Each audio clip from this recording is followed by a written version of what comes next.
came from, y'all. But I had sneezed a couple times this morning, and now I'm been sniffling. I'm like, oh no. I know I haven't caught no bug. A bug then jumped on me. Everybody running around sniffing and sneezing and carrying on. No good. We don't need that. We don't want to be sick. We about to go on vacation, and we don't want to be sick at all. Mother's Day tomorrow. We don't have time for this. No, we do not.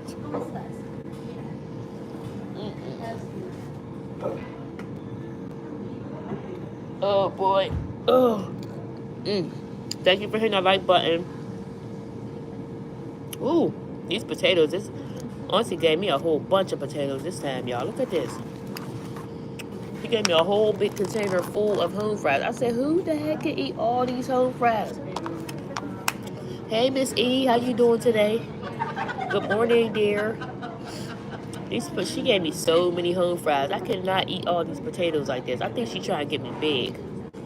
Something's going on. Why they be giving me all this food? Like, I'm like, every time I go up there to the grill part, they give me mad food. The guy up there, he give me 2 breasts for my chicken sandwiches. Like, they be giving me mad food. The tuna sandwich, they be piling mad tuna on there. I say, y'all are trying to make me big. Like, I'm happy that y'all give me a lot of food, but jeez, I don't need all that. Y'all better be mindful of how big I'm gonna be. You at work too? Oh, for real, Miss E? Where you work at? That's nice. Where you do housekeeping at?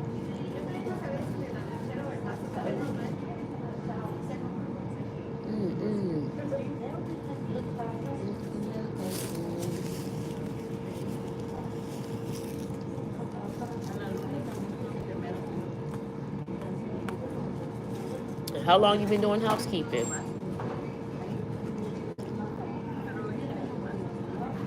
I've been doing it now for 14 years.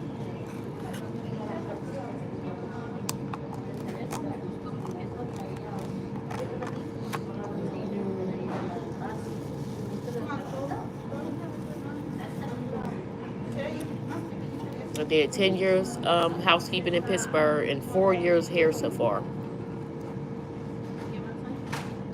And there I worked for UPMC Hospital. Here I work for Yale.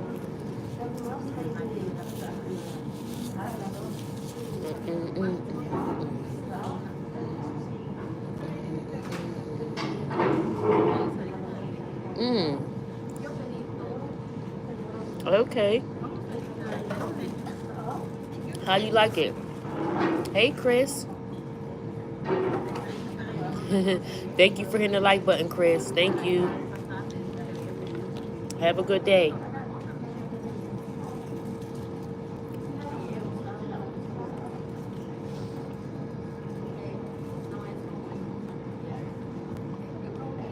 You ever tried this one before? This Gold Peak the tea mixed with the lemonade. Y'all know I like that mix, but I like to mix it myself. It tastes better. I like the perfect mix. Sometimes they put way too much lemon in a Arnold Palmer, or they put way too much tea. You say it's straight, okay. Yeah, it's not too hard. The work is pretty simple, especially if you just work the job and don't let it work you. It's not that hard. I've been doing it for a long time, and so I know all the little ropes, the ins and outs and stuff. I know how to do what I need to do, keep it moving. Every day ain't gonna be so great. Shit, some days it's gonna be one of them pulling trash type days and just sweep up and keep it moving. Just the same way that you would do at your house. Don't let them people fool you. Have you busting your butt. But you on probation right now, I'm sure. But yeah. Don't let them people fool you. I'm sure it's the same all over. All the hospitals. It all is the same.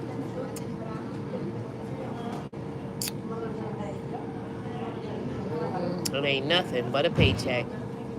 And keep it moving.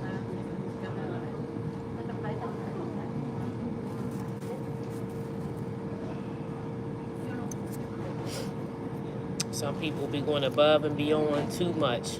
And they don't appreciate it usually in these departments.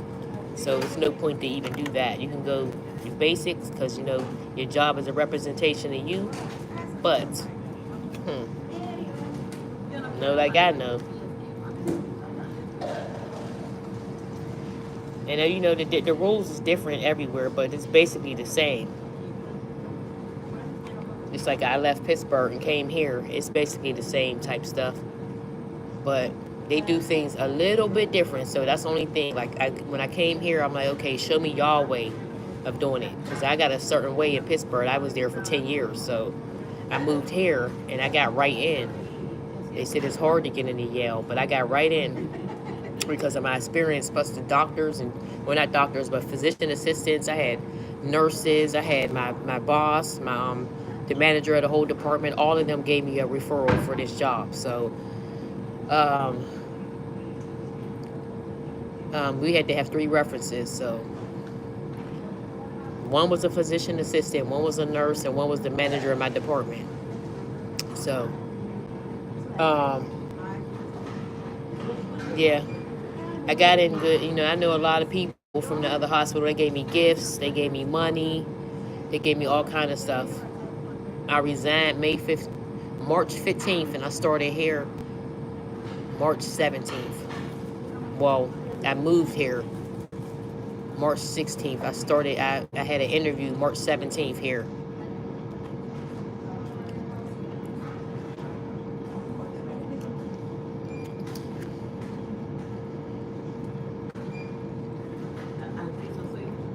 When I came to Connecticut, at first I was like, I don't even think I want to get back into housekeeping. Like, I think I want to try something different. I've been doing that for so many years straight, you know. I was over it, but I knew that I would get in the door with being in housekeeping because I had so much experience with that. So I said, let me get my foot in the door, and I'm going to work my way up from there, you know. But now I'm going to be doing my schooling and stuff. So I said, you know, be better to just go on ahead, stay with this, do my schooling, bash it all out, and then go up further. Because this schedule been the same since I got the same schedule I had for the last 14 years. Same schedule. Even when I moved here, my schedule stayed the same. So it was like, oh, you worked with young adults and children with disabilities? Okay. That's a special type of job. Breeze did that job. He was working with special needs children. I think they would be like in foster or like some type of home assisted living type of thing. Like probably like you went to. You worked at. And he would go there and help them. That's before I moved here though. And he would go there. They would take the kids out on field trips and do little different stuff with them, you know. So, hi Emma. How are you today? Yep, that's what he did. He said them kids used to be doing all kind of stuff to him and the other staff. I said, yeah, I couldn't do that job. Y'all. Emma, what you say? You about to go to a skating rink? Ooh, that's so nice. You know my favorite hobby is skating. I love to skate. It was challenging at times. When is your next live? At lunchtime, probably like 12:45, 1 o'clock. I'll be going live again, Emma. Skate around one time for me, girl. I got some skates too. I bought them off Amazon. I said I was gonna start skating outside my house if I can't get to the ring. And have a good day though. Be careful.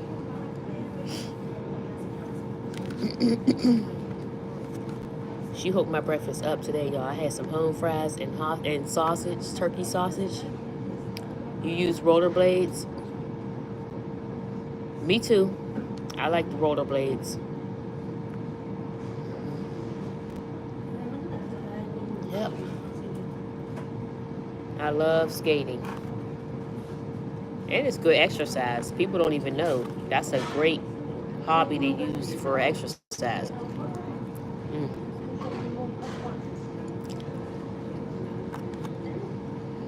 I had enough of these potatoes.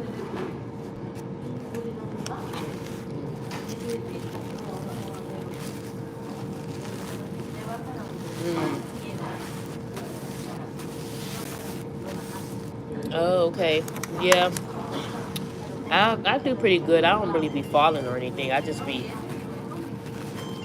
pretty good with the skates. Oh, yeah. So you use the blades instead of the skates. Yeah, I haven't skated with the blades in a long time. But I do use the skates. Mm. I fell. Last time I went, I fell. I could not believe it. And I don't usually be falling. But I fell. Some little kid. I fell over some kid. It made the kid fall. Made the mom fall. I did a whole domino effect. I made everybody fall. Oh my God. Is this really happening to my nail right now? Can't be serious. Can't be serious.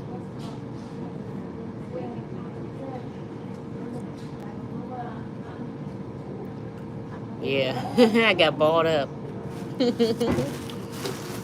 I fell right down and went boom. Made everybody else fall too. I was going too fast to stop. So I couldn't stop in the midst of this little kid jumping in my way. And I just went down. Ran right into him and went down. Knocked him and his mom down.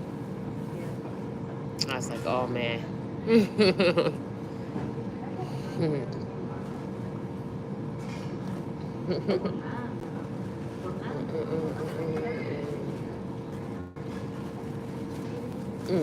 I need some of them toothpicks.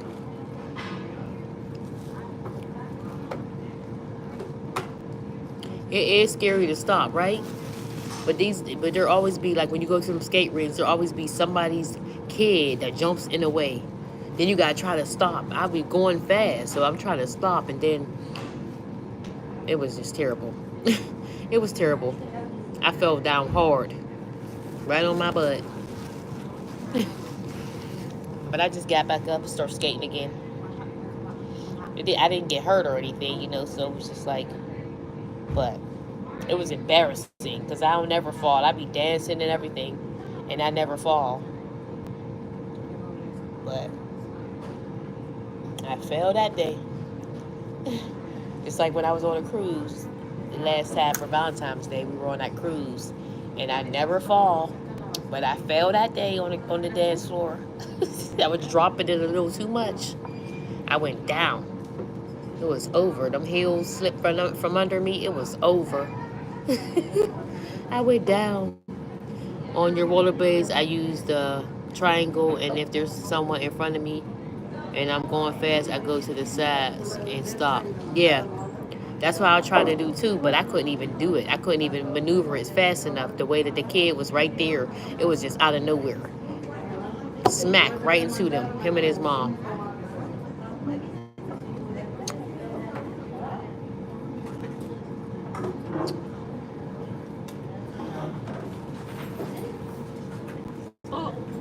Ugh. Yes. I want to go skating too. That sounds amazing. I should go skating tomorrow for Mother's Day. I should treat myself to skating. Okay, Emma. All right, dear. I am done eating my breakfast. I don't want no more of those potatoes. That turkey sausage was good. I got some tea and lemonade to sip on. I also got me some smart water because I know I need to drink my water. Know I need that water in me.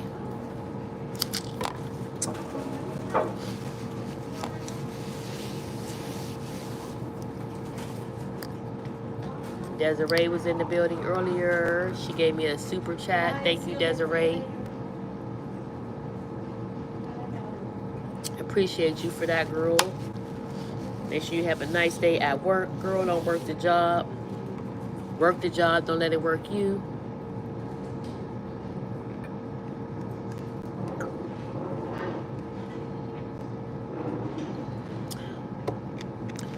Your water is only as smart as you make it. If you tell it it's smart, then it's smart. Water is a natural living thing. If you tell it that it's smart and you write smart on the bottle, it's going to be smart. Believe me. Everything you tell it to do and tell it to be, it's going to be.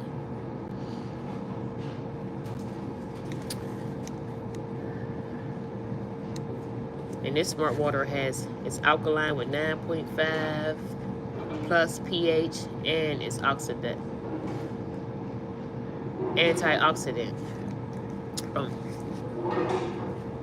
Yeah, this is my favorite smart water. I like the one with the black thing on it. Okay, Emma, you back? Okay, girl. Did y'all have y'all breakfast and stuff yet, or y'all still waiting to eat? You know, as soon as you eat your breakfast, that's when you break your fast from the night. That's when the eating starts. So whatever time, there's no such thing. People always be saying, oh, you had toast? Okay, good. Good. What time is it where you are?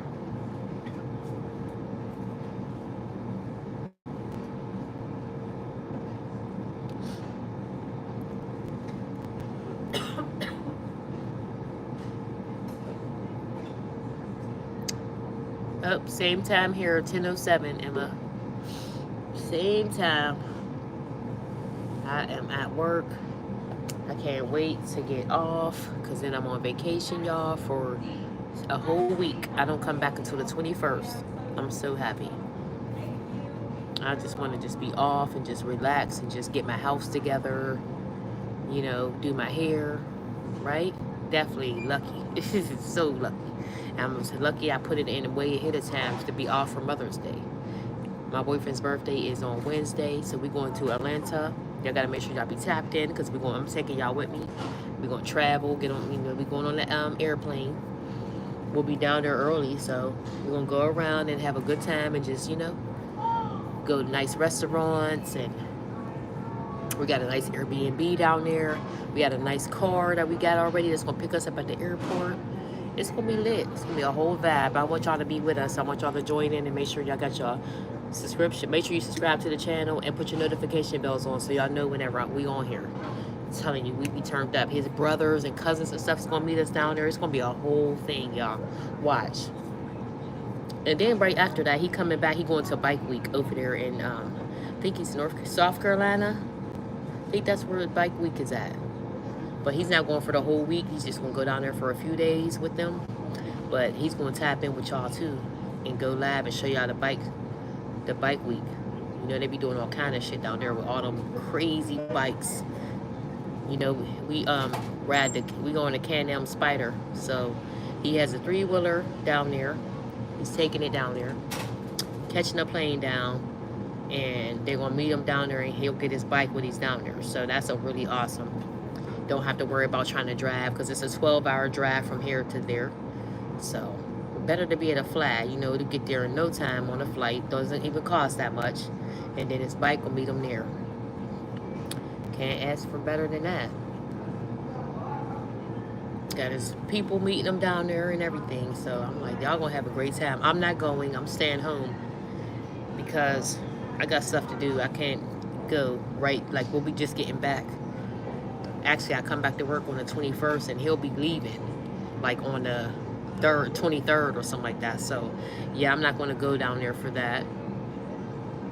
But, just wish them luck and send your prayers and everything to make sure it's safe travels and everything turn out nice and, no problems or discrepancies while he's down there. But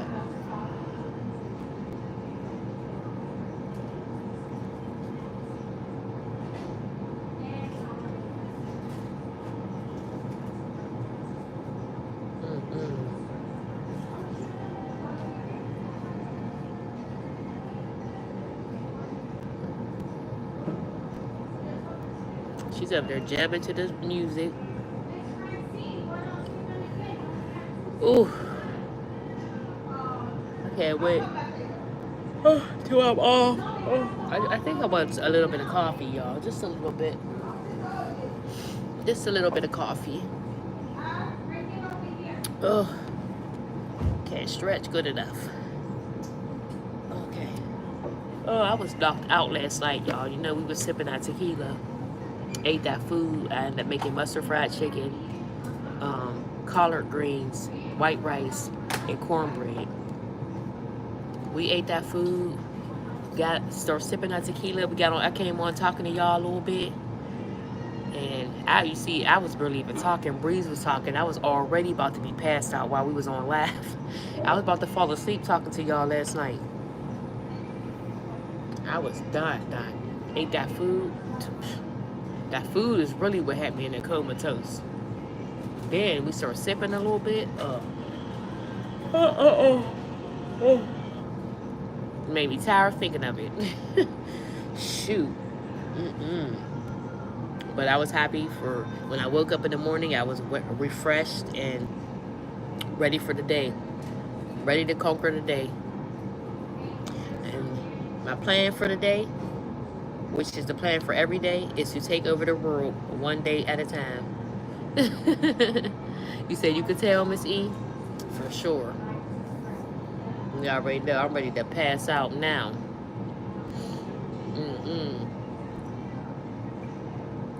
But it wasn't too bad. I woke up. I felt good. But you know, actually what be happening to me is I'll be straight in the morning, do my little affirmations, get up, feeling good, do a little bit of stretching, just, basically take my shower, wake myself up. I be straight. As soon as then I'll come to work, I'll still be good. As soon as I eat some breakfast, this is when I start feeling down. So I'll be like, I gotta get up and go spin the block. I gotta start getting up and walking around because I'll be sitting there in somebody's corner looking for a blanket. Next thing you know, I didn't dozed off somewhere. Because that's all I need is my little blankie. I'm good. I'm asleep.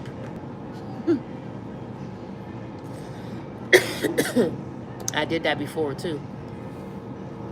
I had got me a blanket. It was cold as hell at work. It was a weekend time, and I didn't go to sleep though all the way. I just got me a blanket. I went in an area where it was real cold. Real warm. Had my blanket. It was in the corner, like dozing, trying to doze, but I couldn't pull myself to go all the way to sleep.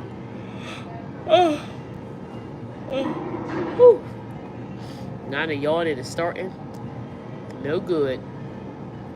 Let's see how much longer we got on our break. Should be about to be up.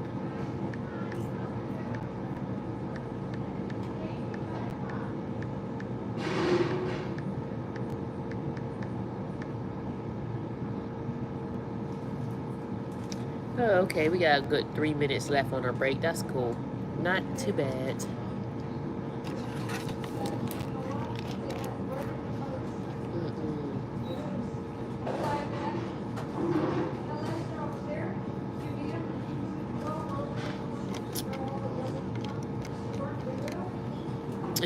Jacqueline. Girl, I'm a little tired. I keep yawning now. I was cool this morning when I first got up, all the way up until I ate this food. Now I'm ready to pass out. I shouldn't have never ate. I should have just starved until lunchtime. As soon as I ate that food, now I'm tired. You see, yesterday on the live, I was falling asleep. Then I jumped up at 6. I woke up before my alarm went off, and I laid there for another extra 20 minutes. So I like to set my alarm for earlier than I'm supposed to, just because I already know me. I'll be hitting that snooze button or laying there extra long or whatever the hell, and then look up and it's time to go. Like, yeah. So I hit that alarm, turned it off, laid there for an extra couple minutes, and I was like, man, get up now. If you don't get up, you're going to fall back to sleep. It's going to be over. You're going to be late for work.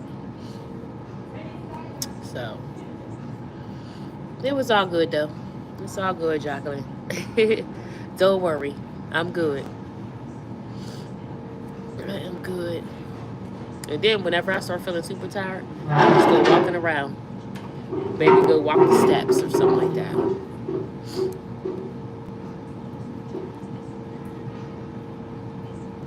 Because the funny thing is, too, I'll be tired, and then by the time I get home, I won't even be tired no more. It go all out the window. I'll be saying, yeah, I'm not going to do nothing but go home and lay down. That don't work. I never go home and lay down in the middle of the day. It just doesn't work like that for me. EVS have employees right now? No. Nope. Nobody's working.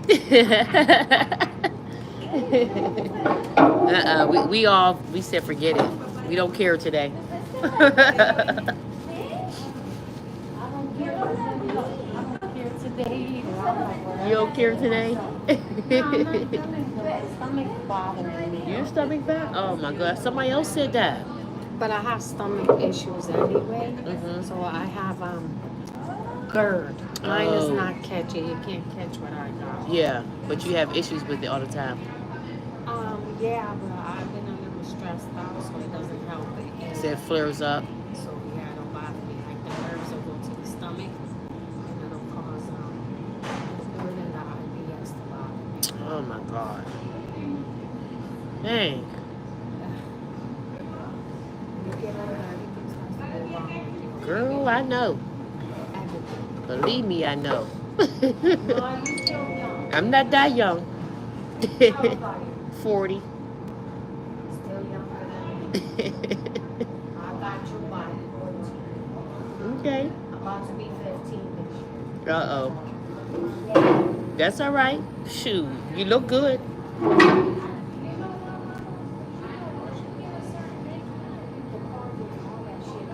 Yes, you do. True. Mm-hmm. Yes, you do. It was good in the late 20s, probably early 30s, but it's you gotta hang it up. Yes, you do. It's time to give it up, or you're gonna go down. Down, down. It will take you down. You're right. Mm-hmm. I see some people. Yes. I see people look way older than you, and they way younger than you, my age. Because that's the life. Occasionally we drink. Yeah. We do. Mm-hmm. But not hard stuff. Right. No. Not going crazy every weekend, every No. Tuesday, every Thursday. I'm more of like, I'll crave like for like a beer once in a while. Mm-hmm.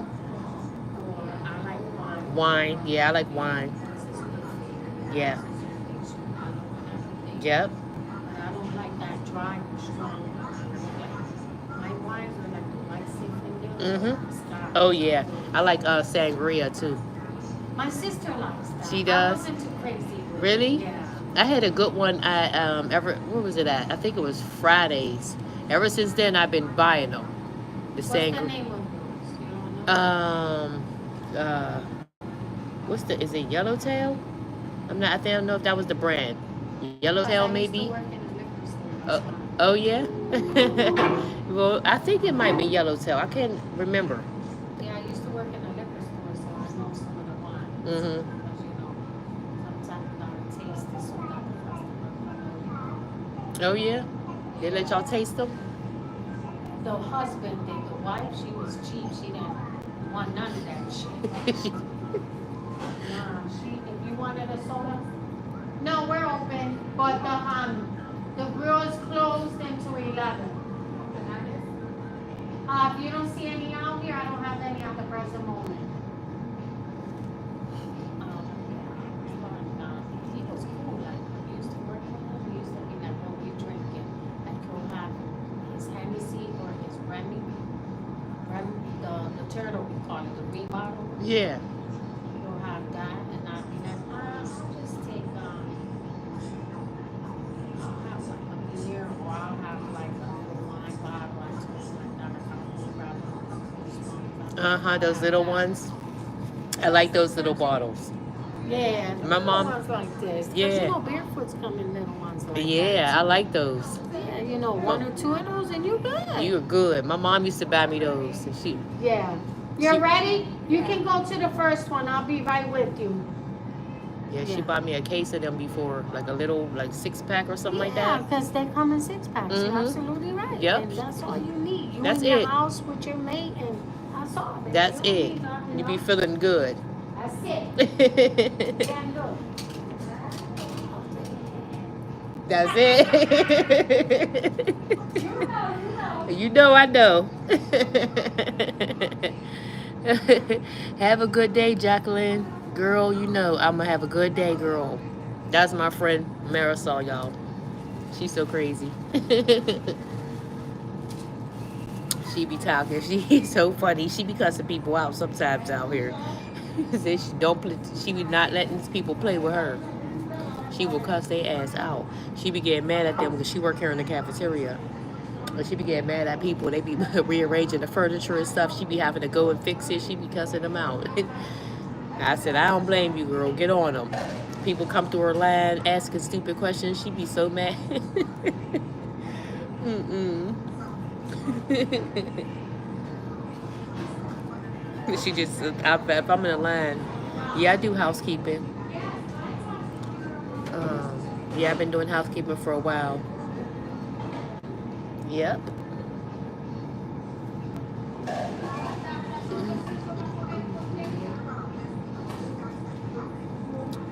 Yeah, I'm so happy my thumbnail is finally growing back. Did I tell y'all what happened to my thumbnail? It is a tough job, right, Jocelyn? It's tough because it could be tedious. It could be kind of like,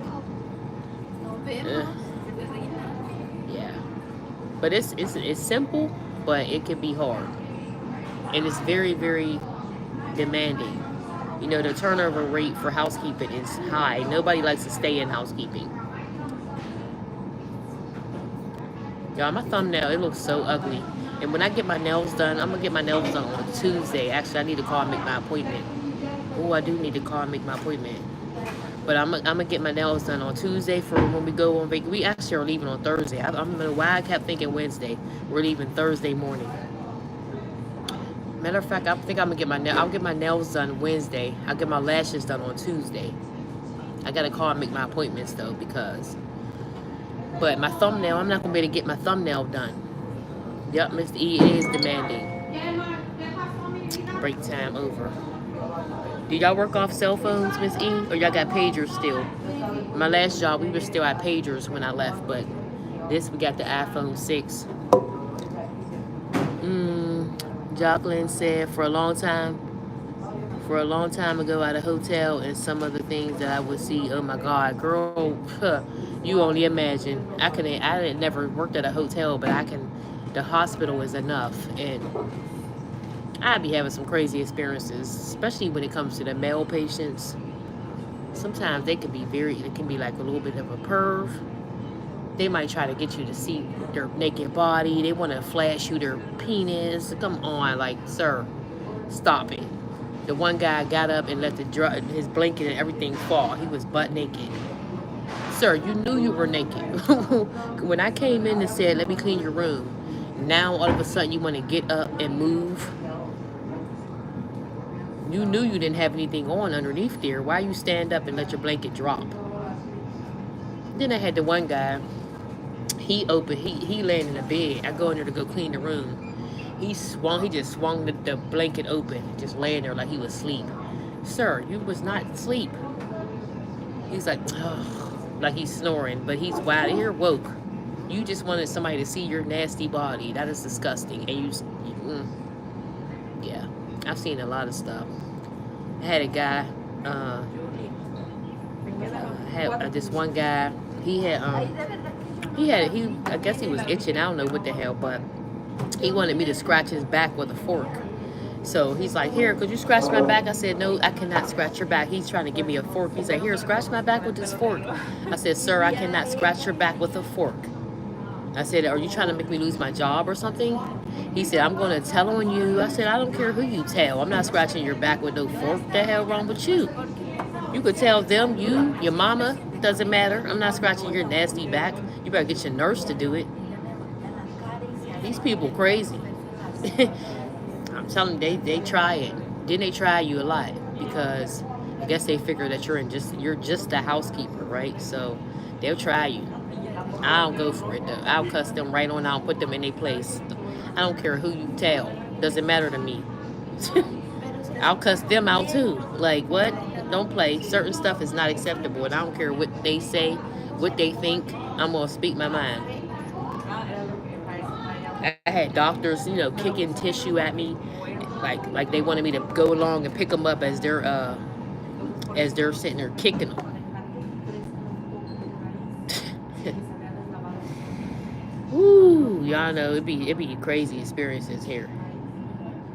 You see all kind of stuff. I done seen big roaches this big. I didn't even know hospitals have roaches, but they do, and mice. You'd be surprised at how many mice traps I see laying around here in the cut. I'm like, I never seen a mouse yet, but roaches like this big, oh yeah. I got a video. I think I might have took it down. I don't know if I did or not. I put a short up before. This roach that was running along the hall. I'm like, oh my god, I never saw a roach that big.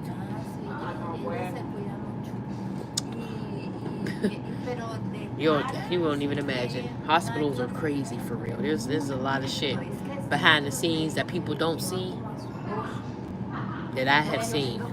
That's why I don't trust them all the way, and that's why I'm not. They can't get over on me.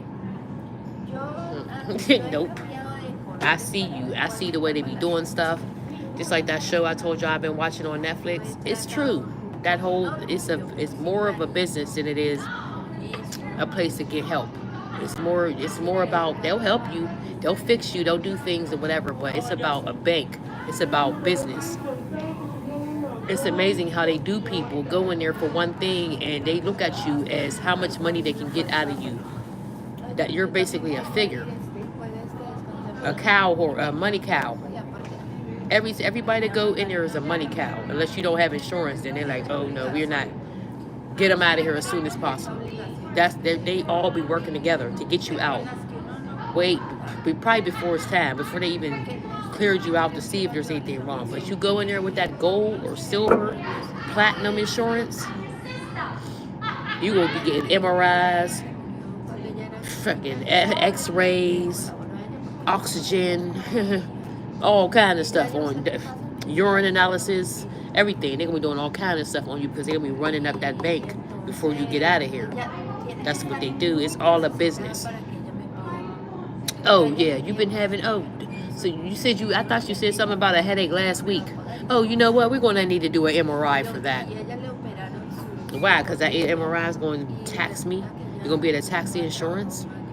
I didn't need an MRI. I'm good. You gotta start making sure you know. That's why when I got diagnosed with MS, y'all, and they tried to play with me with all these different things and tell me what I needed to do and what medications that I need to take. Nah, sorry. I tried it, been there, done that. It made me worse than what I was without it. So I'm not doing it. We'll figure it out. God got me, and if He don't, we're not gonna worry about it. God got me. I know that. More than the doctor, because I don't trust y'all. I told my doctor, I told him, Doc, I do not take that medication. Every single time when I take that medication, I feel 10 times worse than when I don't take it. I don't want to take it. I don't want to put it in my body no more. He said, well, don't you worry about it. He said, if you don't want to take it, then don't take it. He said, just make sure you take vitamins, stay up on your vitamins and your nutrients and stuff like that. Drink plenty of water. He said, and then take it from there. Don't worry about it. I said, yeah. So obviously, I think he would have been like, no, you need it. You have to take it. You're going to die. Like, you know? No, he didn't say that. And then, whenever they thought that I was taking the medication, when I was not really taking it, I used to lie and say I took it. I would tell them about different symptoms I had from probably the medicine. What was their suggestion? More medicine. Oh, I feel sleepy because of the medicine. Oh, well, here's something so you don't be tired anymore. Oh, I've been having problems with, it seemed like my problems with my urine, like I gotta keep peeing a lot more. Oh, you know what? We're gonna give you a pill for that. Every single time that I went in with something, that a symptom from the medication, they tried to give me more medicine to add on top of it. Damn, you want me to end up on mad pills? You know how old I am, sir? I'm not doing this. You know what? I'm just going to stop taking it all. If I don't take it, I'll be better. I'm not going to feel that pain. I'm not going to feel them symptoms. So, what you think I should do? Take the medication, feel like shit every single time I take it for at least 3-4 days, can't go to work? Or not take it and be feeling the regular? He said, well, MS is a silent killer. Well, I guess, we'll see how it goes. because well, there's nothing you can do to stop the progression of the disease anyway. So there's nothing that can stop it. You'll have no cure for it. This medication I'm taking is not stopping it. It's not doing anything. It's masking the symptoms, the so-called symptoms of it. But that's not true either, because if you look up the symptoms and the signs and symptoms of the illness, look at the symptoms of the medication that you're giving me. Those are similar. Those are the same side effects. All the symptoms that I'm supposed to have for this disease that y'all said that I have, that medication is giving me them symptoms. What? We're not doing that, sir. Sorry, try again. Y'all can put that on somebody else. And if that's what God meant for me to do, go down, down, down later on, then I guess that's how it's supposed to be. I'm not going to cry over no spilled milk. That's how my life is supposed to be played out. But I'm not going to let y'all play me in the midst. In the meantime, I'm going to live my life to the fullest. They kept, oh, you need to be on the medication. You don't know what's going to happen later on. MS is tricky. It'll shock you out of nowhere. Then, well, I guess when we get to that point, then that's when we'll face it. Because until then, it's been what? I lost my vision. That was, my daughter was 3. She 18 now. Well, she about to be 18. My vision came back a little bit after I lost it. I've been cool from then till now. So, that's a lot of years. I'll take them. I'll take that. Could you imagine if I'd have been on that medicine, taking it for all them years? I'd be messed up by now. I wouldn't even doubt it. That medicine feel like it was just, every time I had to put a shot into my body, I had to put an inch-long needle into my muscle and release it. It was a slow-release medication that you put deep into the muscle, and it releases over, like slowly. Black and blue marks all on my legs. It started getting harder to even push the needle in, so the muscle in there probably was becoming hardened or some type of, I don't even know, because after a minute of doing it, it got weird. I'm like, oh no. I start seeing blood coming back up in the syringe. I start getting pain and shit all in my legs. I have black and blue marks. I'm crying every single time. I'm getting like depressed. Listen, we're not doing this. I'm doctor. I'm sorry. I'm gonna just smoke. I'm gonna just take my vitamins and drink plenty water, and however the outcome is, it's gonna be. I'm gonna pray. I prayed about it. I asked God for my vision back. I asked God to help me and guide me, because at the same time, God, you blessed me with these 4 beautiful children, and nobody don't help us with this. I got to do this by myself. I need my vision to be able to do this. If not, it's gonna make it hard. It's gonna be way harder to do it. So, next thing you know, I went out there, went outside, looked up at the sky. I'm sitting there praying, and then on my porch, I'm letting the rain run on my face. I'm just talking to God. Then I went back in the house and went from there. I still couldn't see. It took a couple more weeks for my vision to come completely back, but it came back, and I know that was nothing but God. They said that it could have been permanent damage, because what happens with MS is it spots lesions and stuff that develops on your brain and in your spinal column. Depending on where the lesion develops at is where you're going to have a problem with it. So it could be anything within your central nervous system that is affected. It could be your vision, your hearing, your ability to walk, your ability to speak, your ability for all this different stuff. This is all the symptoms they told me. Fine, cool, right? He said I had a lesion on my brain or whatever, and it was in a spot to where, because when they would test my eye, you go for a vision test. You cover one eye, look at the board, and you can read the letters. So I was doing that, whatever, but like, which one? I can't remember what. Oh yeah, so it was my whole right eye was gone and half of the left eye. So like, if I would turn my head back and forth a little bit, I could see a glimpse of something in front of me. You know what I mean? It would be like, it would come up. Of course, I wouldn't be able to see clearly what it was, but I would know what it was, because I would get like a real quick vision of it, be able to think of what it was, and then be able to tell them. So my vision was coming back as 20/20 when they did the test like that. But when they dilated my eyeball, my pupil, look inside my eye, what they call them, I guess we'll say wires, but the wiring that goes from your eye to your brain, I had a lesion on the wiring. So you know how you got them wires that got like the blue, red, or black, red, and white or whatever inside of it, and then on the outside it'll be like a little something holding them all together. So, but if you cut them open, you see all the little wires inside, right? So they say the lesion was on the outside part, eating at the outside part of the wire. So that's why the vision was like there, but it wasn't there. But it had already took the whole right eye and then half of the left, so it was like glitching, whatever. So I would get like glimpses of what I could see. But because I drove to work, everything. I drove to work. I went to work that night, drove myself home 11:30 at night. All I could really see was the lines in the middle of the street, the yellow lines. But I made it. I knew not to go too far over. I knew I couldn't go over that yellow line. And if I was in a double line, not to go too far over to the right. Hey, God was guiding me. Believe me, He had my whole back.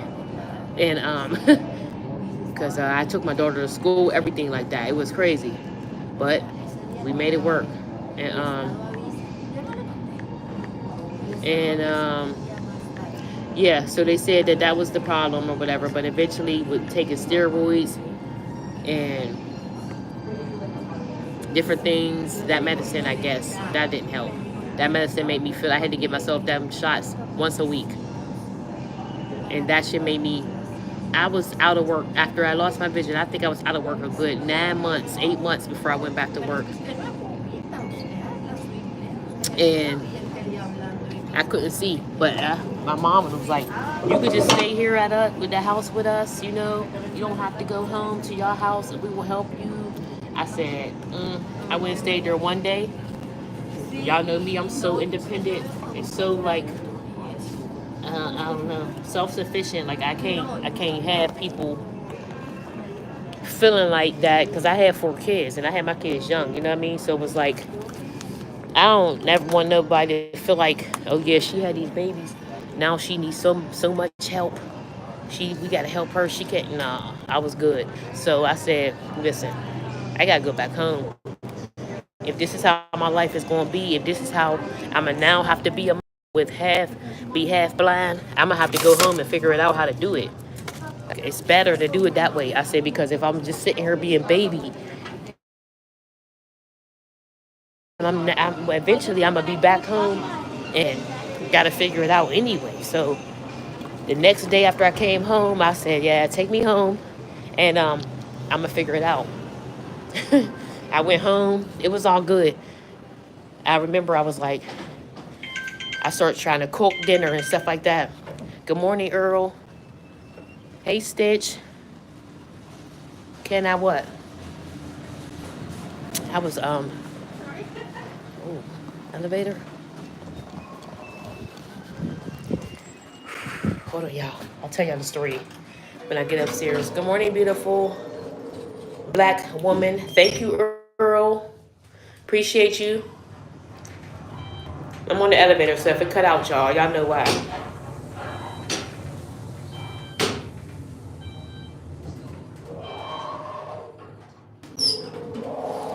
I don't wanna cry. I wanna go outside in the rain. Yeah, but whew. I'm gonna tell y'all this story in 1 second, y'all. Let me see. Let me see if somebody's in this whole area up here. Cause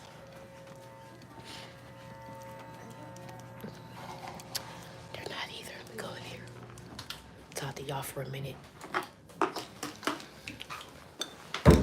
I'm about to shut the door.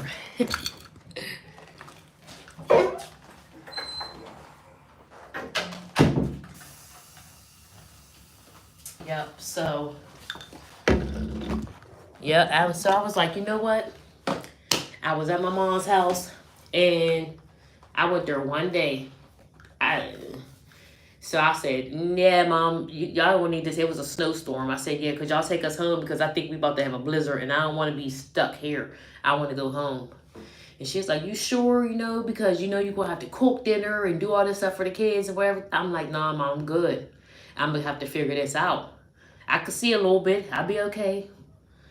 She was like, all right, I'll take you home. Just y'all can come back whenever. But if you need me, then Just call me. I remember I was like, I went home, I sat there on my bed. I'm like, oh, wow, this is crazy. Like, I really can't see. I got these kids and stuff. They start coming in the room. They start telling me how they was hungry and all that. I was like, okay, cool. I said, damn, how are you going to do this? How are you about to cook right now? Blind. How are you about to do this? Like, I was like, all right, okay, I'm going to go over here. Went to the stove.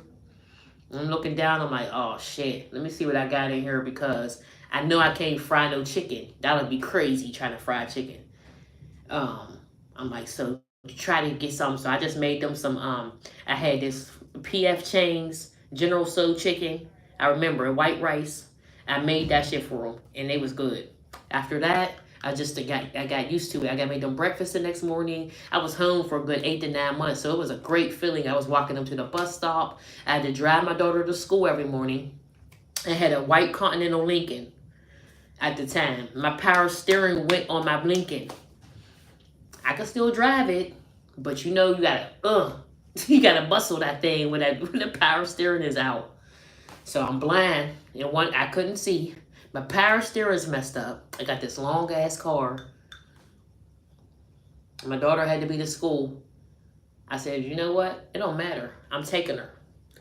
I know not to go over the line. Duh. Everybody know not to cross over that yellow line because you won't be coming into oncoming traffic. And so I knew. I just had to keep on turning my head like this, and then I could see a little bit in front of me and stuff. And I'm like, we good.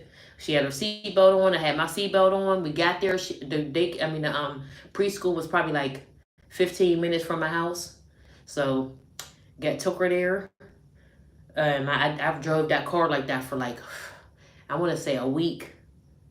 It probably was a week or something. I was trying to wait for my income tax to come because I said I'll be able to get my car fixed up. Or was I about to get a new car at the time? Yeah, I think I was about to get a new car. Yeah, that's what was the plan. I was supposed to get a new car. So I was like, I'm not trying to put any more money into this Lincoln. It was already enough. So I said, forget it. Just go on ahead and whatever. Don't y'all know the belt came off all the way right in the front of the preschool.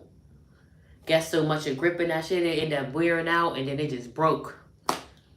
But I still made it home. I look back like, oh shoot, what's that? It was a whole belt laying in the middle after I pulled off. I was like, oh shoot. Oh well. I still made it home. I think after that I ended up getting it fixed because it didn't cost that much. And then I wasn't, oh yeah, I did have to get it fixed. Because what happened was that same year that's when they took my whole income tax, student loans. Wasn't working, hadn't been at work in a couple of months. I was waiting on this money to come. My car was acting up. It was broke down, about to be.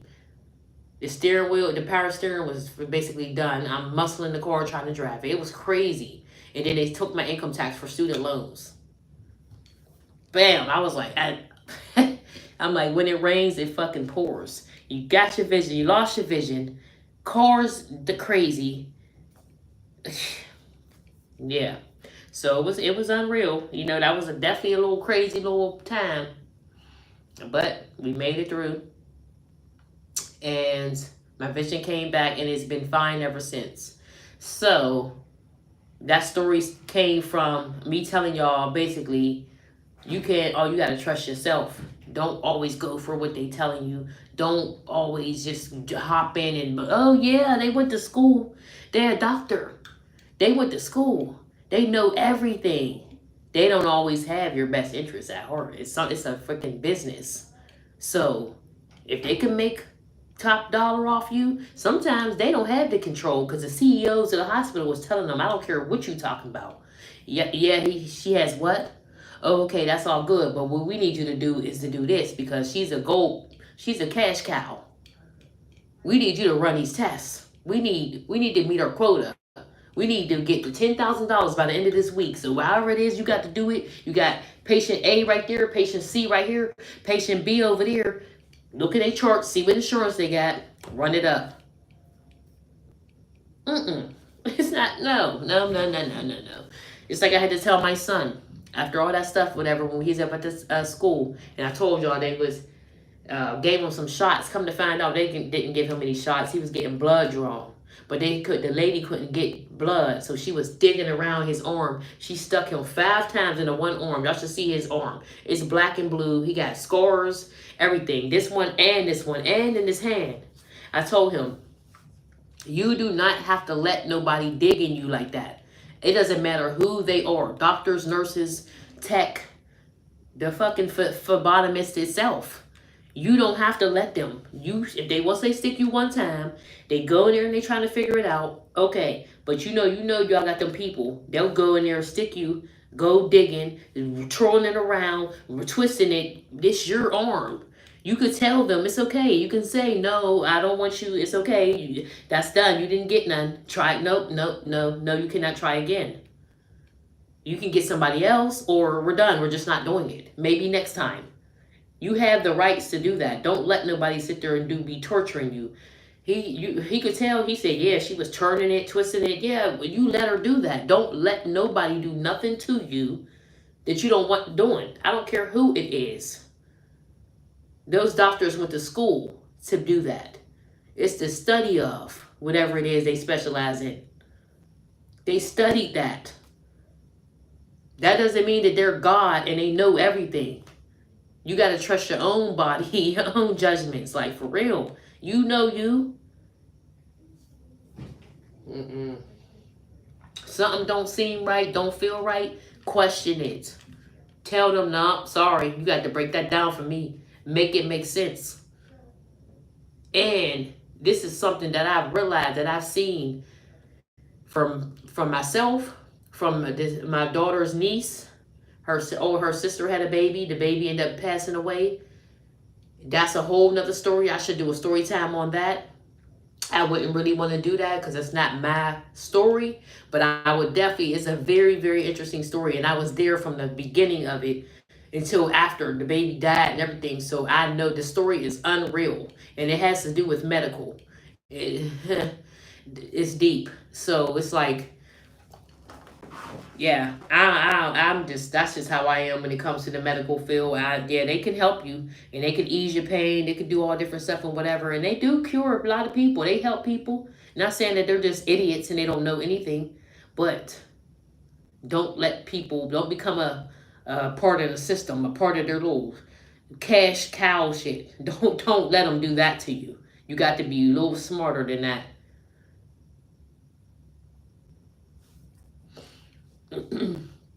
and my one friend who be coming in here, how she talk about, which I've seen this happen too. It's so crazy because I watched this thing on TV, and it was something that happened in the ER of a hospital. The baby and the wife ended up passing away from complication during the C-section, emergency C-section. So afterwards, they ignored her. She was in pain. She was going through a little stuff when she was in recovery. They were ignoring her because she was a minority. They wasn't taking her serious. When she was complaining, she was pushing the call bell. They was ignoring it. The husband's running out to the nurse station, telling them, my wife is, going through a lot of stuff. They're like, oh, she's fine. This is normal. They were minimizing every single thing that they was complaining about. Come to find out that there was really something going on. And she passed away. The baby survived, but the husband's now left with this baby. And his wife is gone. All because of medical complications. Like they said in that series, it was, the point in that was to make awareness of how that happens and how they do that to minorities whenever they come into the hospital. They look at us as though we can take more. We can take more pain. Or maybe we're lying about pain. They look at you as drug addicts and look at you as, I don't know, but it's a proven fact that this happens. So they were trying to bring awareness to it from that series, and to try to put in some type of codes or enforcements so that type of stuff doesn't happen again. Because they said this happens very often. And it goes unnoticed. Nobody speaks about it. It just goes away and then it's over. It's not okay. So make sure you be an advocate for yourself, or when you go in somewhere, you got somebody that's gonna be an advocate for you. Don't let these people just do anything to you, because they will. And they are humans just like you. I work around nurses and doctors and stuff like that every day. They are a regular human like you. They're not God. They're not so special. They just went to school longer than you did, or whatever. That's it. They still have their own little things with them. They have their own. If they're racist, they're still racist. It doesn't matter if they are freaking not a people person. They're not a people person, regardless if they're a doctor or not. And sometimes that can affect their skills, because you don't care about people. You just care about the money. So how is that? How your job really going? How are you going to do? How are you going to be the best doctor you can be if you don't care about people? You can't. You just reading that book and you sitting there and you just hoping for the best. You don't have compassion. It's not in you to be like that. That's not you. So you're not going to be the best doctor. You're going to be, maybe should have been something else. Because it's not you to be that. Yeah, you might be good though, because you can read a book and you can go study and you can look some stuff up and be smart in doing it. But that compassion is going to have you messed up. It's not going to do it. It's not. You got to have compassion as well.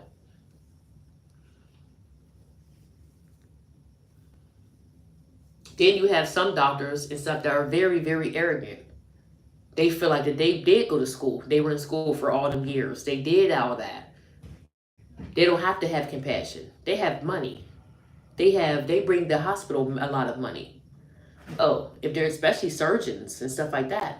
Oh, I make this hospital plenty money. I make them billions. Uh, Nobody's better than me. They feel like they're God, because they bring a lot of money into the hospitals, and they're treated that way from the hospitals. But they could be a whole asshole, because I've seen it plenty of times. Not here, not just here, my other job too. That's just it's just human nature to be however it is you're gonna be, regardless of your job title. So y'all be careful. Mm-mm-mm. That was so sad. That series on there, it made me sad that night, y'all. I couldn't believe it. But I was saying that because the next day after I watched that series, and that lady, the baby dad and all that, and I mean the wife dad and all that stuff like that, I met somebody named Jess. She came on here and she joined the lab, and she came and she told me how she lost her baby last year because of complications of an emergency C-section.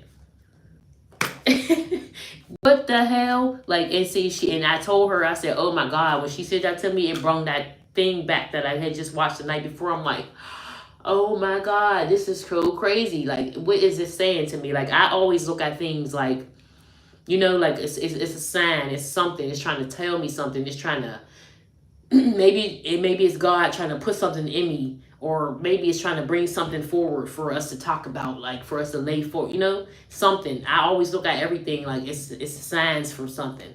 Like, and she came on her, she started talking about that. And I said, whoa, that is so crazy. I just watched that thing and that shit made me sad. I actually teared up from that movie, that little series. And she came on here and talked about that. I said, look at this. There's something in this, man. And I'm telling you, I know what it is that I be saying. People might be like, oh, she just talking. Nah. People go by experiences. And I've been through mad shit. I've seen different stuff. I've been through stuff. And I don't just talk just to talk. That's not me. I'm not into that. I talk because I speak from experience, or seeing people going through different stuff. I'm very observant. I'm that type of person. I sit back and I watch a lot. I just observe. I'm the type that'll sit back in the room. I'm not that person that's, hey, like, I'll sit there and watch too. Be sitting back, especially if I don't know nobody. You already know I'm not that person that's, hey, party Pete. No. I'm way laid back and chill. So I be watching, and I observe everything. And my observation of you is going to determine on whether or not I can be cool with you or not. Because I don't do everybody. That's just not me. I watch my circle. I keep it real small because you got to protect yourself and protect your peace. So I'm very big on that. I do not let just anybody into my circle. And just because I don't see y'all, I can talk to y'all and tell somewhat of what kind of person that you are in a way, depending on your responses. You know what I mean? Maybe it's some type of something, a great little maybe that's a little angel on your shoulder, on my shoulder, that just gives me that ability, because it's a good thing to have. Everybody that I feel like don't have that, because they just be friends with everybody and they let everybody into their circle, and then when they get burnt, then they just go from there and pick up the pieces. But I'm not that type of person. I try to avoid it before it get there. Yeah. But that's just a whole nother story. That just made me just go a whole nother way. But yeah, y'all, this is life is just crazy. And life experiences make you who you are, and make you view life different. Would you say, Miss E? That's right. I don't let everyone in my energy. Heck no. That is never okay. Young people, if y'all learn that young, you be good. Some people don't take till they get older to realize that. Till they get messed over a bunch of times from different people. Then they learn that. Or I don't do that. I don't like it. I give people a chance. But once I see that your energy is no good, you're going to see me fade into the left. You're going to be wondering why I don't answer my phone, or why I seem like I don't want it. I'm not interested in being friends with you. I don't even have to always tell you. I don't have to do that, because I don't have friends. That's not how I do. So being as though I don't have friends, I don't owe anybody an explanation. I didn't ask to be your friend. You asked me to be. You wanted me to be your friend, because believe me, I'm not the type to go and try to be super friendly with everybody. So more than likely, you were the one that's trying to attach yourself to me. So therefore, all I did was just fade off because I wasn't able to do that, and now it's an issue. It shouldn't be, because I'm not the one who initiated it, okay? If I initiated it, then more than likely, then I seen that you were super cool. Believe me, because like yeah. Nope. Sorry. I don't know. That's just not me.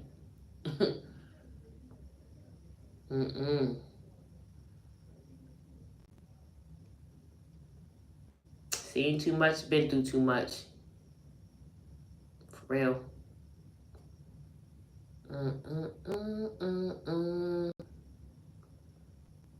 And you live and you learn. That's why when you young people, when you got older people telling you and talking to you about different things, don't just be looking at it like, because I think everybody done this when they was younger. You know, like, oh yeah, that old, she don't know. I got mad friends. They don't know what they talked about. We all went through that. We all did that. Everybody has been that. Nah, that old person don't know nothing. This is new times. They just talking. Nah, don't nothing change but the day and the time. Stuff be the same, just in different way, different forms, but it basically be the same. You better take that advice and run with it. It's always wise to talk to older people. Don't look at older people as stupid, or they just talking. Take some of it in. To however it is that you need to take it in. Take it in and remix it and make it your own, but stand on it though. Because believe me, if you're hearing certain things from different people all the time, you're hearing that same thing, there's something in there that you need to be catching from it. And you'll be living a better life if you do. Shoot.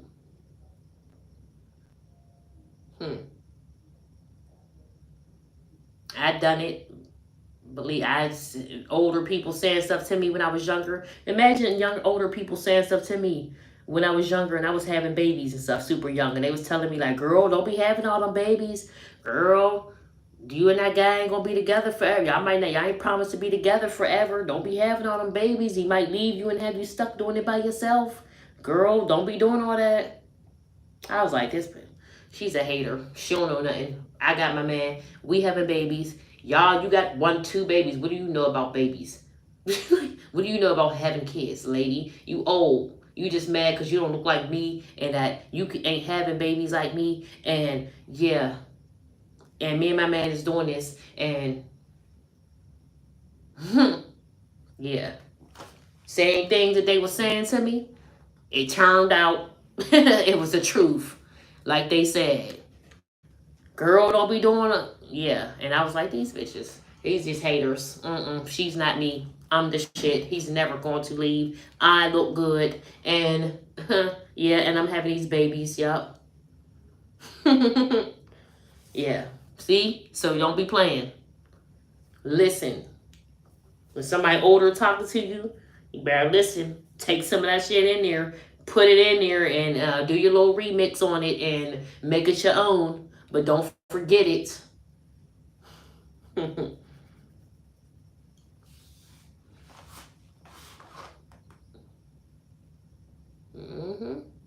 That's why I like to talk to old people. I like to talk to people that's 80, 90, older people like 70s. They be smart. They be, some of them, not all of them, but you get the wise ones, man. They be, ooh, it's so good. It's so enriching. Like, you know, I had a psychology teacher. He was 80 something years old. That man is so brilliant. I used to love going to that class. I had an A plus in that class because he was so brilliant that I used to just love. You know how you just go and you could just tell everything that the person is saying is golden. He had so many life experiences, y'all. He taught me that. He said, well, he taught me about manifesting. He taught me about he said, like, basically that the psychology book that they teach you in schools, in college, Psychology 101. I took Psychology 101 and 102. He said that the stuff that they teach you in the book is all false. That's not psychology. He said that is not, he said that is the white man, not to be, it's not a race thing, whatever, but my teacher was a very brilliant African American 80-something-year-old man. He was brilliant. Like he been through been in different bands. He knew Martin Luther King. Like I'm telling y'all, he knew, like, he was like so brilliant. I was so like fascinated with this man. He was amazing to me. I wish I could go to his class again. Like I would do his class every year. Just to hear this man talk. Just to tell his stories. Like he has so many stories. And he talked about manifesting and stuff like that, and like he talked about how that stuff in the book was not real, and he talked about like just basically he would put it in layman's terms, just the way that he would do it. He said, I'm gonna teach y'all off of my stories of life. He said that's the best teacher, is life lessons. Like you can, he said, and that's something I said too, like God, I said, lessons can be like a God thing for you. Like you don't have to be God to preach and to tell things and to instill stuff in people or pour into people. You don't have to be God himself to do that. He sends us out here. He makes us who we are to do that, right? So like I feel like life experiences make you be able to be a teacher in different parts of your life. You know what I mean? If you went through certain things, like I went through mad different stuff, I feel like I can speak on it because I've been through it and I got through it. You know, so that's when I come on here and I get to talking about different stuff and I be like, yeah, y'all, I'm telling you, yeah, because I done been through it, not once. You know, it's not one thing. It'd be like a thing. I done been through it and I didn't master it because I'm a perfectionist. And everything I do, I'm a perfectionist. That's why I be going so hard. And people are like, you work. You just work. Yeah, because I can't fail. I gotta go hard at everything I do. Like it's just in me to be that way. My brothers are all that way. I'm that way. I'm the only girl. I got 3 brothers. Maybe that's the thing. Maybe whatever. But oh well, that's what it is. And yeah, life experiences can make you the best teacher. So talk to people that got wisdom. Age gives you wisdom. Age gives you wisdom.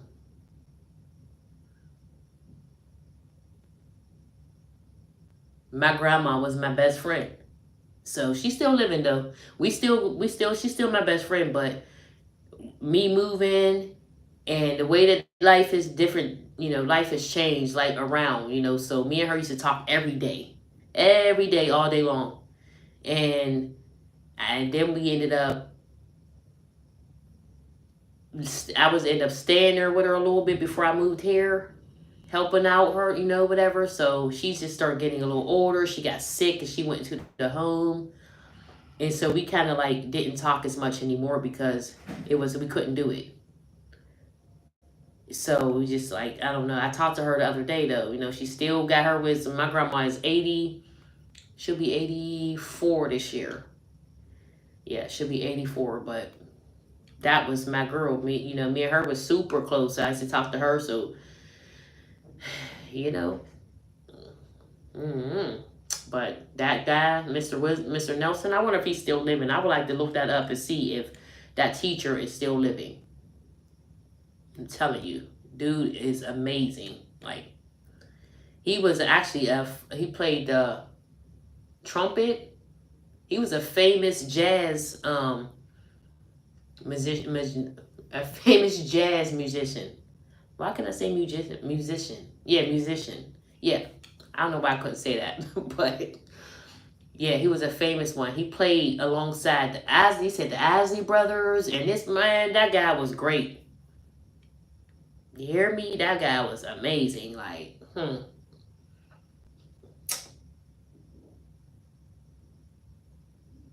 it was so crazy too because the way he took control of that classroom. You know how we be having them teachers and you have students and you have people, they be out of order and you could tell you come into a room and the kids are just like, oh, no, they got this old man. He don't know nothing, man. I'm not sitting here paying attention. He got that room in order. He checked them people so fast. Had everybody sitting there staring at him like, he had the full focus. He put that shit in line so bad. I was like, oh, do that thing. I was excited. He was doing it. He said, I'm not playing with y'all because he said, I'll sit here right now. I don't got to do it. I'm getting paid regardless. He said, I'll sit right here all day, every single day. Y'all can come on in. He said, you know what? I'm not even going to do this with y'all.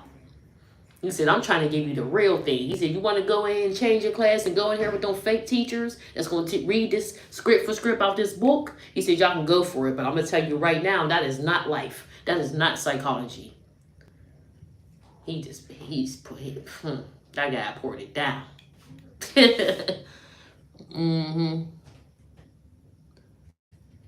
You say, Tony, what? You say, you talk like you have real moral standards. I do, Tony. Tracy, good morning. He said, good morning, Mimi. I love talking to older people. And I'm 54. Yeah, shoot. For real. That's the best. I don't talk to an older person any day over a young person. I like talking to everybody, but you can learn from everybody. But older people, man, I'm telling you, especially when they've been through some things, they done traveled or they done been through some things, they got some wisdom in them.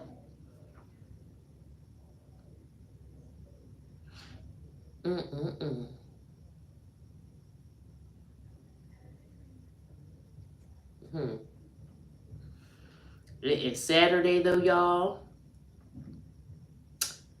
How many of my people is at work? Because y'all see I am at work. But the good thing is it's not super busy right now. It is. Let me see. Let me make sure because y'all, I be having. Oh, look at that. I just spoke it into existence. I didn't call a job onto myself. soon as I touched that phone, y'all heard it? Bling, job, something to do. That's so funny. I don't even care because I'm just chilling right now anyway. And so I got a little bit more work to do in my area, but y'all know how I get down. I be done early. I don't play with these people. I be done early and I set it up. That's why you gotta work the job and not let it work you. Miss E, I'm telling you. I don't know what shift you work and how you do it, but you know the best secret to do in the morning when you first get there, if you got a whole unit that you gotta do, most people they don't do like this. This is why they be getting phone calls down to the office about them. They be getting complaints. They be getting, oh, could you do this? Oh, could you put it? Oh, could you get that? No, I can't do none of that. I know what it is that I need to do when I come up here, so I'm gonna need you not to talk to me. Have several seats until I get done doing what I'm doing, please. Thank you. All that you keep coming at me trying to tell me, oh, I don't need you to tell me how to do my job. I've been doing this shit for too long, ma'am. Thank you. Oh, okay. Oh, what the hell? I didn't even get there yet. Why you coming at me and coming? Ma'am. Could you put toilet paper over there? Oh, that trash is full. Don't come at me like that. I'm gonna get to it when I get to it. I didn't get there yet. I got a system with my shit. I've been doing this for a while, and I don't need you to tell me how to do it. Okay? So, you work first shift. Oh yeah. See, you got your own little technique, right? You gotta have a system. You gotta work the job and not let it work you. So me, when I come in here, my first thing to do is to get the trash. Pull all the trash, stock up the toilet papers in the bathrooms, get the broom and the dustpan while I'm getting the trash, and go and sweep up anything that I'm seeing while I'm going around, right? Because if they see shit on the floor, if they see the trash overflowing, naturally they're going to be calling you complaining. If the toilet paper is out in the bathroom, there's no soap in this nurse's station, da-da-da-da-da-da, it's all this stuff, right? So therefore, to avoid all that, shut up, I got it already.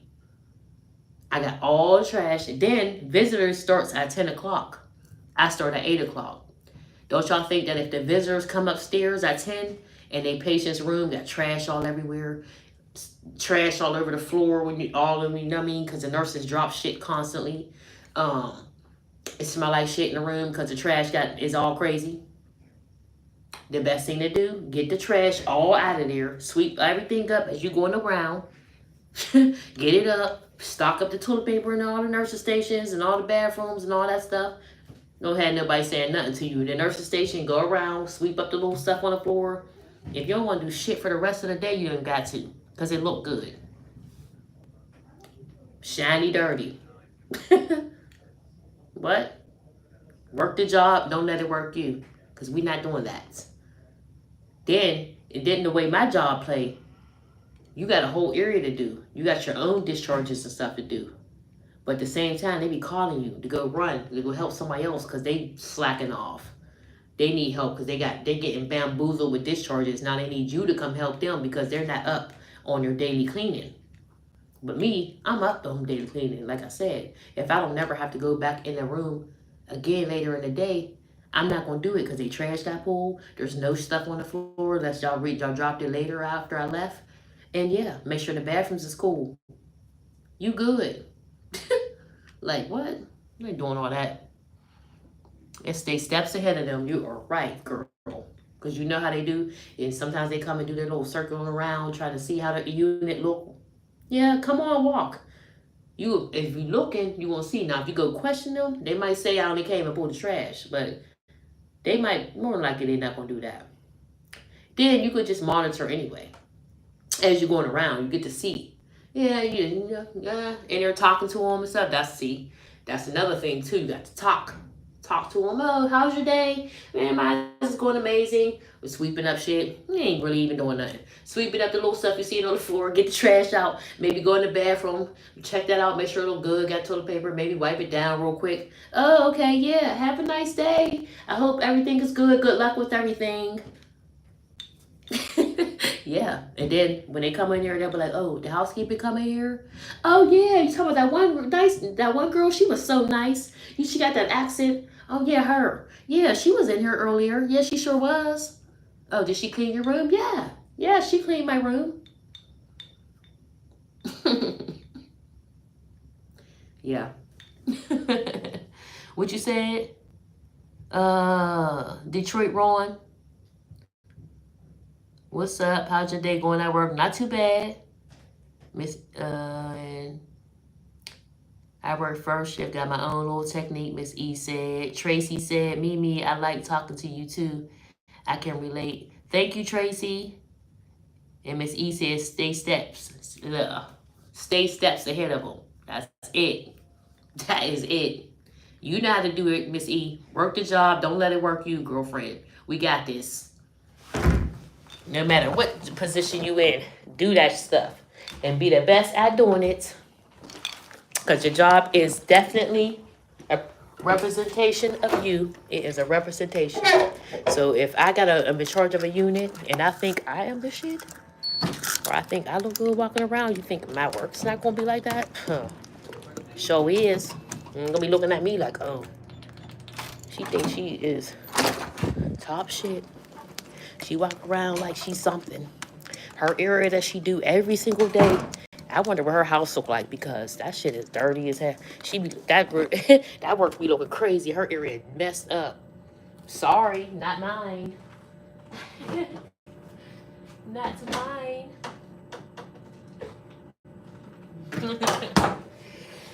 Oh man, I gotta go down to another area and help them out.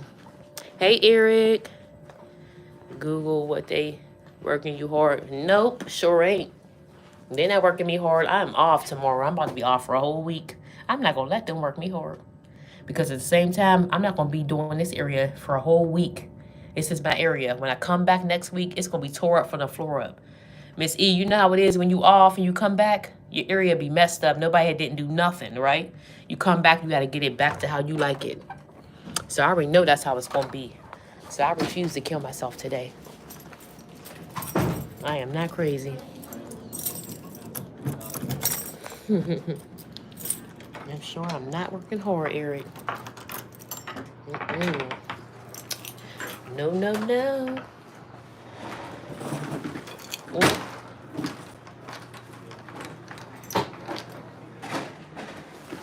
I said I was gonna get me a little bit of coffee, and I sure didn't. Hello. Okay. Maybe I'll get a little bit when I come back up.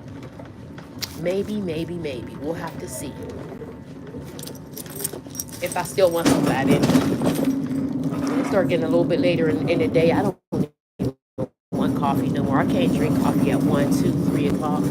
Stuff like that. It's just not it. Hold on, y'all, real fast.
My bad, y'all.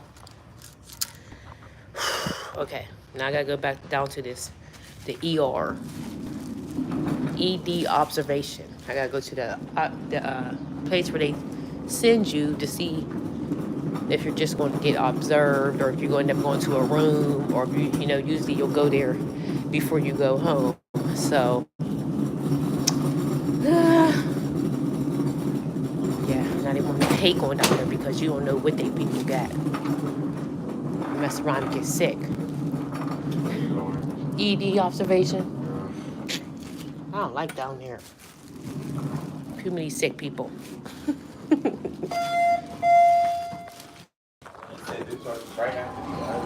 Yeah, man. I never worked with you. Here we go. Oh. You in psych, oh God. He always put you in psych. Where you going, 6? Yeah. He always put you in psych. You like psych? Not really, but it's easier than like going like 10 or something. That's true. Alright. See ya. I'm gonna get off here though, y'all, because yeah, y'all know I gotta walk through the hospital and stuff, and they be all in my face, wondering what I'm doing and hating, and oh, you sure you can be on the phone? That darn business, please. I'm talking to my friends. Y'all are not my friends. I don't even know y'all people. No, but I'm gonna get off here though, y'all. Y'all make sure y'all have a great day. Don't work too hard if you have work. Mother's Day is tomorrow, y'all. And y'all know we about to be going to lunch anyway. About 12:45, 1 o'clock, we gonna be at lunch. So make sure y'all tapped in. Make sure y'all got the notification bells on, because you know every time I'm gonna be on here, I'm gonna be coming through. And I don't know what's gonna be for dinner tonight. We're gonna have to see about that, y'all. So later. This empty hospital. Where's everybody at? I'm in this bitch by myself. That's why, look, where's everybody? Surgical admission, the radiology, ultrasound, the emergency department down there. Y'all don't see nobody but me in this whole freaking hospital. Like, what is going on? See y'all later, man. Y'all gotta pray for me. Hospitals could be a little bit spooky sometimes, too. Just imagine how many spirits is floating around here. I said, I could never work overnight. I'd be looking around corners and stuff. And especially this hospital, because it's a lot of old. There's fucking nobody. There's nobody down this aisle. Nobody down this hall. Nobody nowhere.